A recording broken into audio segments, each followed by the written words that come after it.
गुरु पूर्णिमा सनातन धर्म संस्कृति है। सनातन धर्म में आषाढ़ मास की पूर्णिमा को गुरु पूर्णिमा धर्म ग्रंथों में गुरु में गु का अर्थ अंधकार या अज्ञान और रु का अर्थ है प्रकाश। अज्ञान को हटाकर प्रकाश की ओर ले जाने वाले को गुरु कहा जाता है। गुरु की कृपा से ईश्वर का साक्षात्कार होता है।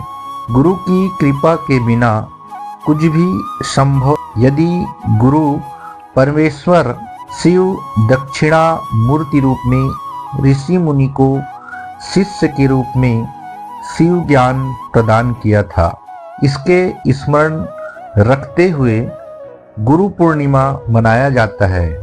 नमस्कार, मैं युवराज विश्वकर्मा।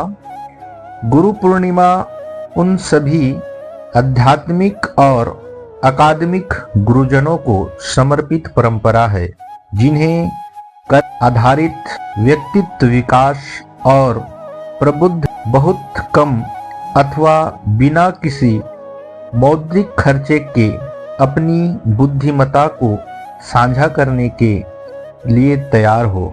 इसको भारत, नेपाल और भूटान में हिंदू, जैन और बौद्ध के अनुयायी उत्सव के रूप में मनाते हैं। यह पर्व हिंदू, बौद्ध और जैन अपने आध्यात्मिक शिक्षकों, अधिनायकों के सम्मान और उन्हें अपनी कृतज्ञता दिखाने के रूप में मनाया जाता है।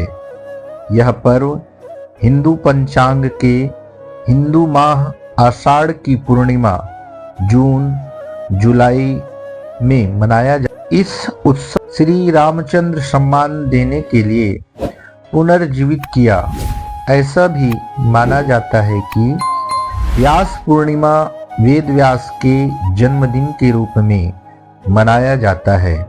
गुरु पूर्णिमा के दिन गुरु पूजन का विधान है। शिष्य अपने गुरु की प्रत्यक्ष या अप्रत्यक्ष उनके चरण पादुका की चंदन, धूप, दीप, नैवेद्य द्वारा पूजा करते हैं। इस दिन अपने गुरु द्वारा प्रदत्त मंत्र का जप करने। गुरु पूर्णिमा पर्व आषाढ़ मास की पूर्णिमा को गुरु पूर्णिमा मनाते हैं। इस दिन गुरु पूजन विधान है। गुरु पूर्णिमा वर्षा ऋतु के अंत में एक ही स्थान पर रहकर गंगा बहाते हैं। ये 4 महीने मौसम की दृष्टि से भी सर्वश्रेष्ठ होते हैं। ना अधिक गर्मी और ना अधिक सर्दी, इसलिए अध्ययन के लिए उपयुक्त माने गए हैं। सूर्य के ताप से तप्त भूमि को वर्षा से शीतलता, फसल पैदा करने की शक्ति मिलती है।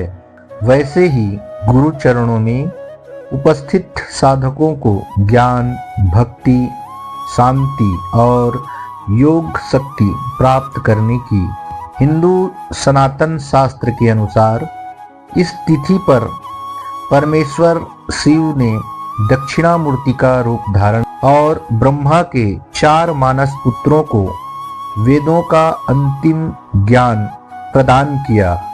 इसके अलावा यह दिन महाभारत के रचयिता कृष्ण द्वैपायन व्यास का जन्मदिन। वे संस्कृत के प्रकांड विद्वान थे। उनका एक नाम वेद व्यास भी है। उन्हें आदि गुरु कहा जाता है और उनके सम्मान में गुरु पूर्णिमा को व्यास पूर्णिमा नाम से भी जाना जाता है। भक्ति काल में संत घासीदास का भी जन्म इसी दिन हुआ था। वे कबीरदास के शास्त्रों में गु का अर्थ बताया गया है अंधकार या मूल अज्ञान और रु का अर्थ किया गया है उसका निरोधक। गुरु को गुरु इसलिए कहा जाता है कि वह अज्ञान तिमिर का ज्ञानांजन शाला से निवारण कर देता है, अर्थात अंधकार को हटाकर प्रकाश की ओर ले जाने वाले को गुरु कहा जा। अज्ञान तिमिरांधस्य ज्ञानांजन सालकाय चक्षु मिलितम येन तस्मै श्री गुरुवे नमः। गुरु तथा समानता के लिए एक श्लोक में कहा गया है कि जैसी भक्ति की आवश्यकता देवता के लिए है वैसी गुरु के लिए है, बल्कि सद्गुरु की कृपा से परमेश्वर का साक्षात्कार भी संभव है। गुरु की कृपा के अभाव में कुछ भी संभव नहीं है। आषाढ़ मास पूर्णिमा को गुरु पूर्णिमा कहते हैं। इस दिन गुरु पूजा का विधान है। गुरु पूर्णिमा वर्षा ऋतु के आरंभ में आती है। गुरु चरणों में उपस्थित साधकों को ज्ञान, शांति, भक्ति और योग शक्ति प्रदान करने की शक्ति मिलती है। यह कहानी अच्छी लगी हो तो लाइक, शेयर, सब्सक्राइब करें।